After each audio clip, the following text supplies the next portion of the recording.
और एनसीपी नेता प्रफुल्ल पटेल ने शरद पवार पर तंज कसते हुए कहा कि एनसीपी बहुत पहले बीजेपी से हाथ मिला लेना चाहती थी। प्रफुल्ल पटेल ने महाराष्ट्र में हो रहे राजनीतिक उठापटक पर डीडी न्यूज संवाददाता शिशिर शेलार से खास बातचीत की।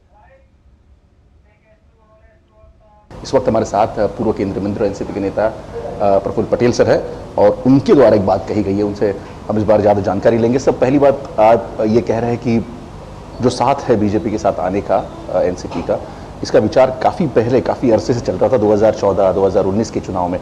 क्या इसके पीछे, मतलब कब का ये विचार था और कौन इसके पीछे था? पार्टी के भीतर बहुत वर्षों से 2014 से ही समझ लीजिए कि हमारी चर्चा थी कि बीजेपी के साथ रहना चाहिए। क्या कारण थे इसके पीछे कि बातचीत तो होती थी लेकिन उसके आगे परिणाम नहीं निकलते थे? कार्यकर्ता और जितने भी इलेक्टेड हमारे जो एमएलएज हैं, एमपीज हैं, उसमें तो मेजॉरिटी हमारे इस फैसले के साथ ही रहे और तकरीबन पार्टी पूरी इधर ही है।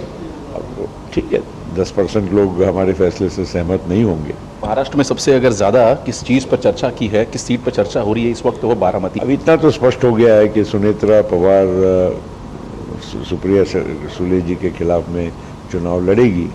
अब है तो उनका पारिवारिक मामला, मगर राजनीति में केवल पारिवारिक बातें ही नहीं होती है, पार्टीज़ का होता है सवाल। पार्टी के एक अलग मतलब सोच का भी एक प्रश्न आता है।